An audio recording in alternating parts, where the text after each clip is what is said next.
Come on into the ditch. I'm your resident ditch witch, Tara Tyne, and we're about to get witchy, whether you like it or not. So as many of you may have noticed, there is an unprecedented housing crisis happening pretty much globally, and in recent weeks I have started receiving messages from people not just in Ireland but actually from all over the world who are considering buying property here and moving, as we have done, onto a derelict site with the aim of renovating over time. And although we're pretty sure that that was the right decision for us, I thought it would be a very good idea to run you through some of the pros and cons of this way of securing housing for yourself. Now, really, only you are going to know whether this option is right for you or not, but never let it be said that I let you walk into it uninformed. So we'll start with some of the cons first. Number one, access to services. It's really important to check before you buy whether or not the property you've got your eye on has access to electricity, to water,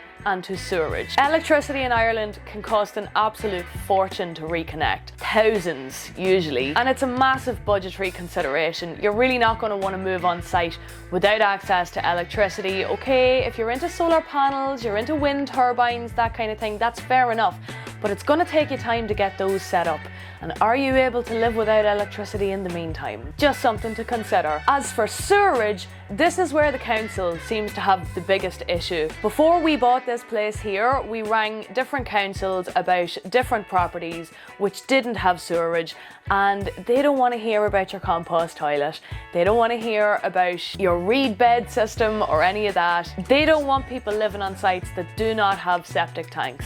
And if there's none whatsoever on the property that you're shopping for and you're going to have to put one in, which requires planning permission, you can be talking 10, even up to 20 grand to get that put in, because the council has a very particular notion of how your septic tank should look, how it should function, and how it should be installed. So that is seriously something that you're going to have to consider. Okay, so let's say you've got electricity, you've got access to water, you've got some way of dealing with sewerage. The number two thing that you're going to have to consider is that you are still really vulnerable to the elements. So for myself and Dave, we bought a mobile home and planned to live in that whilst we were renovating the cottage. The issue with that, once the rain and the wind and the cold came, was mold. Our mobile home wasn't actually fit for purpose. I have seen people out there who have installed wood burning stoves and similar into their mobile homes, but I had been told a few years back by an expert that mobile homes are not built to take a wood burning stove unless you're buying some really expensive newfangled one. And apart from the expense and the hassle of getting an expert out to install one, I wasn't sure whether or not I was going to be able to sleep at night knowing that I was living in something that wasn't actually fit to take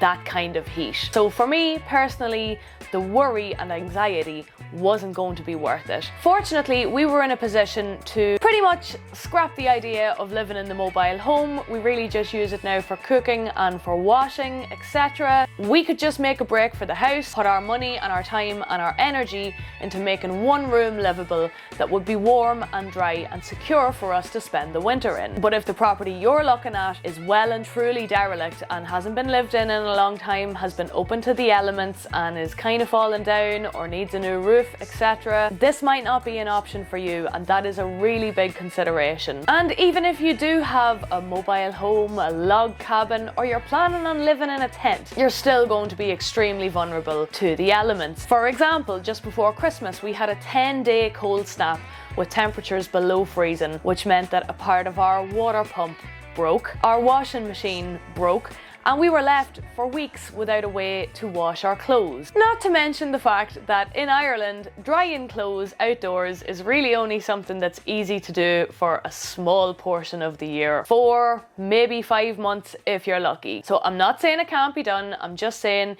you need to think through these things before you purchase the property, because you don't want to get lumped with a site that isn't suitable for you to live on unless you can also afford another place to live. Number 4 is kind of an obvious one and maybe a bit trivial for most people, but if you're going to move on site with the aim of renovating a property, it's probably a good thing if you've already got a lot of the tools and hardware, etc. that you would need to do that. And so it's quite important to ask yourself, do you have anywhere to store that stuff? Again, if your property isn't suitable for living in, there's a very good chance it's not going to be suitable for storing your stuff in. So are you going to have to buy sheds? Are you going to have to renovate an outbuilding? Again, just another thing to put on the list of things to think about before you sink all your money into it and make the big leap. The next thing to consider is probably kind of obvious, but I figured I should put it in here just to be safe, and that is structural safety. So is the property that you're thinking about moving on to secure? Is it solid? Is it plumb? Or is the roof about to fall in any minute? Have you got big gaping holes in walls? Because if, like us, you ever need to use that property as a plan B, or you're thinking about moving into it before you spend 40, 50, 60 grand on a basic kind of renovation, then you're going to need to make sure the thing isn't going to fall down on top of your head. So I understand people not wanting to pay experts to come in and do absolutely everything for them. Okay, we love the DIY, we love doing as much of it ourselves as we possibly can, but you have to know where your limits lie. It's definitely a good idea to get an expert to come out and have a look and tell you if the thing is safe, and preferably, again, before you buy. And of course that leads me into the next consideration, which is the annoyance and the expense of renovation. So okay, if you've got a log cabin on site, you've cleared it with the council, you've got your septic tank, you're all ready to go, you might think you've kind of made it, but you haven't. As I say, it's going to cost tens of thousands more to make that old property livable. And if you're going to do it in dribs and drabs like we are, then that's fine. Take your time, do it bit by bit as you can, do the work yourself, whatever it is you're planning on doing. But some of the best advice we were given was to not kid ourselves about how much it was going to cost, even if you are doing most of the work yourself. The cost of materials is just soaring. Any of you keeping an eye on that market will know exactly what I'm talking about. It's crazy, to be honest, and it just keeps getting higher and higher and higher. So are you going to have that budget? Are you going to be able to get some money with your initial loan, if you're getting one, in order to get some of the really basic stuff done straight away? Or are there things you can put off until later, expenses that you don't need to consider right now? It's just a matter of sitting down and making a list of long-term and short-term goals and pricing them up so that you know where you stand, because you need to factor this in when shopping around for properties. If you're living out in the middle of nowhere, it might cost you a little bit more to get things delivered. It might even be a better idea to buy your own van, because not everywhere will deliver to every address. And that brings me to the final con to consider before buying your derelict property in Ireland. Isolation, which can be a factor in all kinds of ways. If you're the sociable kind of person, you like to have a lot of people living around you, you like the buzz of towns or cities, then moving to the countryside might want to be something that you think long and hard about. For me personally, I love the countryside. I love the peace and quiet, and I love knowing that nobody's looking over my shoulder. But that might just be me. My partner, on the other hand, came from the town. I was a little bit concerned about how he was going to adjust. Thankfully, he's frolicking around our field, feeling like Lord of the Manor. So if you're going to be able to derive that same kind of novelty from moving to the countryside, possibly to the middle of nowhere, if you're looking at properties on the much lower end of the price spectrum, then well and good. But are you still going to like it in 5 years' time, 10 years' time? How's it going to work if you need to get an ambulance down the lane? Or when you get older, if it's a property that you're planning on spending the rest of your life in, is it going to be accessible for you and for people who may be involved in caring for you? If it's one thing I've learned over my years of spending time in sustainable communities, is the importance of community. It's quite important to have people around you, and particularly people who care whether you live or die. In my opinion, it's one of the fundamental building blocks of a happy life. So the place that you're moving to, are you going to have neighbours? Are those neighbours all very elderly? Are they happy that outsiders are moving in next door to them? Because no man is an island, and I think it would be foolish to believe that you can do this journey all by yourself from start to finish. And now, of course, to keep things balanced, we're going to move on to the pros, but these are probably the things you're already considering if you're thinking about buying a derelict property, particularly if it's in rural Ireland. Number one, someday, if all goes according to plan, you're going to end up with a really solid bespoke home which is tailored to your lifestyle, to your preferences and your taste. And of course, walking onto a property and feeling immediately like you've arrived home. That is an important deciding factor on the property that you end up buying. I'm not going to say it's not, okay? There's a lot of negative things to consider, but at the end of the day, if you walk on and you feel like you've always lived there and you want to live there forever, well, it's going to be pretty hard to dissuade you. Number 2, although I listed being vulnerable to the elements as a con, at the same time, being closer to the elements can really be a pro. For some people, myself included, being close to nature in our daily lives is a matter of good mental health. It's a big contributing factor towards happiness, and me personally, I could never really settle in a town, although it was nice to have a lot of people around. In ways you feel a little bit more secure, but at the same time, when you want to go out for a walk, there is no comparison between walking down your local stretch of bypass and walking down a country lane. For some of us, it's soul food, and the need to move closer to nature never really goes away until you just bite the bullet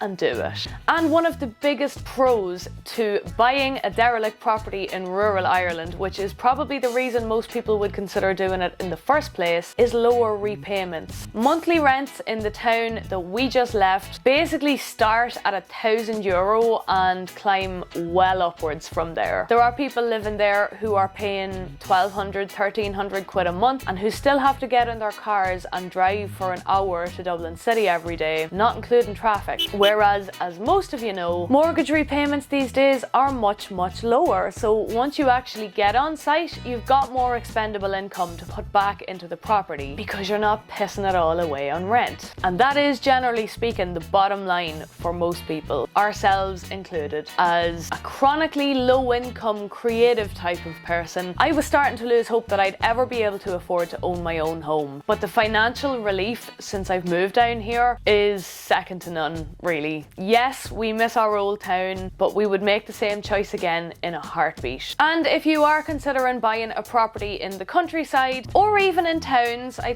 think they've extended it now. I'm not actually too sure of the ins and outs, but there are grants available. There has recently, just last year, been announcements made about grants for updating, renovating and kitting out properties which have been derelict for a period of time. Now, I'm not going to give you all the ins and outs of that. You're going to have to get on to the websites. Just Google Derelict Cottage Grants Ireland and there will be 50 million articles coming up on the Google search. And I know because all of them have been sent to us by friends, families and viewers at some point. Thank you for watching out for us. And if you're not from Ireland or you've only just started looking into your options in recent weeks or months, then you mightn't have heard about this grant. It's not going to apply to everybody. I've seen people posting in some of the groups online that they're having difficulty figuring out how they're going to get access to those grants if they're doing a lot of the work themselves. So I think the grants are easier for people to get if you're hiring paid professionals to do most of the work for you. But don't hold me to that, okay? We haven't gone looking yet. Again, I'm not too sure if the fact that we're actually living in one room of it now will strictly classify this cottage as derelict. I really don't know. But we do intend over the coming weeks and months to look a little bit deeper into that, to get a little bit more information, to speak to the people who know, and maybe claim some of those grants for ourselves. And the last pro that I basically have for this video is the fact that if you move to rural Ireland, you will be living in Magic Land. We've just had our first snowfall of the year here this afternoon. It's the first time it snowed since we've moved down, and I've been smiling like a goon all day because it's beautiful. It's magical. Yes, I am a little bit concerned about our pipes and our infrastructure and all of that, but my god, it was so hard to tear myself away from taking photographs and videos of it in order to come in and do this video. And there really is nothing like it, from pheasants just jumping out of ditches and sheep bang belligerently at you while you're coming and going about your business. If you're a fan of nature, look it, I've already said it. The call of the wild is there. You can only ignore it for so long. You must surrender, but only after you've considered all the points I've made in this video. So I hope you found that useful. If you'd like to see more of our journey to get hashtag home for 25k, kinda, but not so much, I will actually quite soon be making a video on the ins and outs of how we managed to do this on a low budget. But I also have some playlists. I can never remember which side it's on. Is it this side for this side. I'll link the playlist here and at the end of the video if you want to check out my property and hashtag home for 25k playlist, which contains all of the property updates, both from when we were shopping and when we moved down here and some of our initial challenges. So don't forget to hit subscribe for more fun and witchy property adventures. I upload most Thursdays and you're not going to want to miss it. Slán agus beannacht, goodbye and good luck to you.